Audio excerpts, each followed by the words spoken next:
Agora, a voz do pastor, com Dom Luiz Fernando Lisboa. Louvado seja nosso Senhor Jesus Cristo, para sempre seja louvado. Queridos irmãos e irmãs, hoje, 6 de setembro, mês da Bíblia, mês de refletirmos sobre a Palavra de Deus. O 9º mês do ano não foi escolhido por acaso, pois nesse período é celebrada a memória de São Jerônimo, grande biblista na história da Igreja Católica. Então veja aqui esse mês de setembro dedicado à Palavra de Deus, dedicado à Bíblia. Assim como o mês de agosto foi dedicado às vocações, assim como o mês de outubro é dedicado às missões. Vamos refletir qual a importância da Palavra de Deus na minha vida. Como eu tenho lidado com a Palavra de Deus? Aquilo que eu ouço, aquilo que eu leio, aquilo que eu reflito, eu estou tentando colocar em prática? Vamos entender um pouquinho melhor a Bíblia. As edições católicas da Bíblia se distinguem por 3 características. Registram a aprovação de um bispo no verso da primeira página. Explicam o texto sagrado em notas de rodapé e possuem 73 livros, sendo 46 do Antigo Testamento e 27 do Novo Testamento. Nas edições não católicas, os livros do Novo Testamento são os mesmos 27, mas no Antigo Testamento são omitidos 7 livros e trechos de 2 outros livros bíblicos. Os 7 livros omitidos pelas edições não católicas são esses: Tobias, Judite, 1º Macabeus, 2º Livro dos Macabeus, Sabedoria, Eclesiástico e Baruque.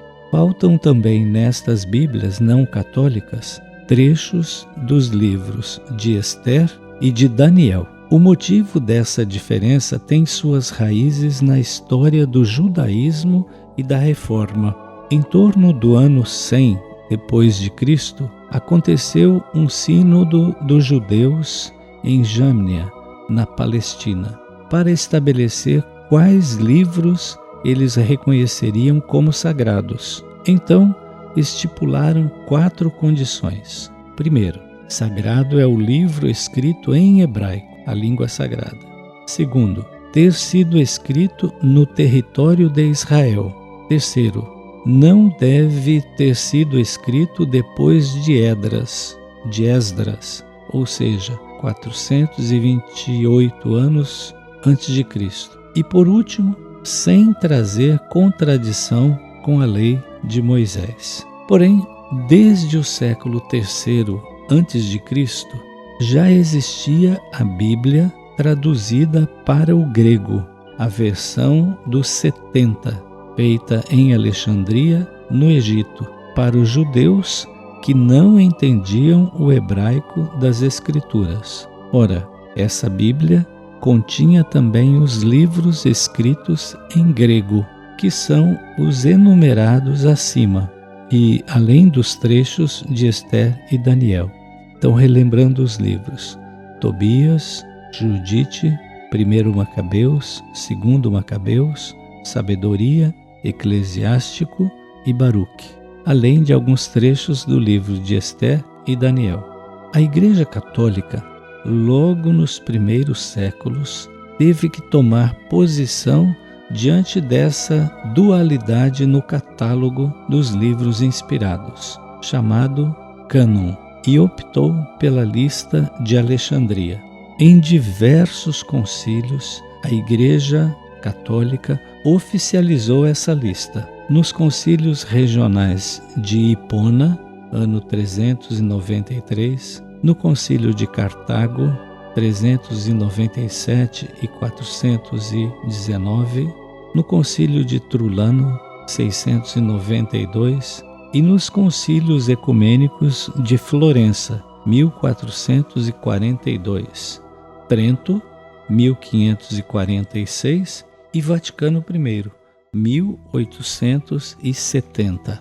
O Espírito Santo enviado à igreja em Pentecostes, guiou-a nestas decisões. Mas as igrejas nascidas da reforma de Lutero optaram pelo cânon dos judeus palestinenses, que não reconheceram como inspirados os livros escritos em grego. A Igreja Católica justificou suas decisões constatando que os apóstolos e evangelistas, ao escreverem o Novo Testamento em grego, citavam o Antigo Testamento usando a tradução grega de Alexandria, mesmo quando esta diferia do texto hebraico. Das 350 citações do Antigo Testamento que há no Novo Testamento, 300 são tiradas literalmente da versão dos 70. Em vários textos, vê-se claramente que os autores do Novo Testamento fizeram alusões a textos desses livros rejeitados pelos judeus. Em sua obra de evangelização, desde o início, a Igreja usou essa Bíblia em grego, a língua mais falada da época.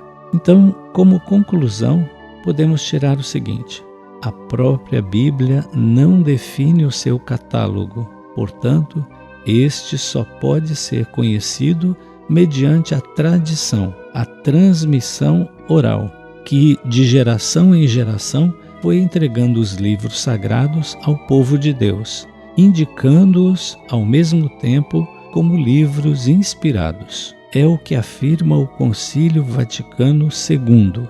Diz assim a Constituição Dei Verbum número 8. Mediante a tradição, a Igreja conhece o cânon inteiro dos livros sagrados e a própria Sagrada Escritura entende-se nela mais profundamente. Quem não reconhece o valor imprescindível da tradição não consegue afirmar de modo convincente quais são os livros que têm a inspiração divina. Então, queridos irmãos e irmãs, para nós, católicos, é importante reafirmar aquilo que já foi reafirmado por vários concílios da Igreja. A Bíblia contém textos gregos que foram reconhecidos nos concílios. É por isso que para nós, a nossa Bíblia católica tem 73 livros, sendo 46 do Antigo Testamento e 27 do Novo Testamento. Alguém pode perguntar, mas então a Bíblia dos protestantes não vale? Vale, é a mesma palavra de Deus, só que não contém 7 livros que contém a nossa Bíblia católica, mais alguns trechos do livro de Daniel e do livro de Esther. Para nós católicos, esses livros são, sim, inspirados por Deus.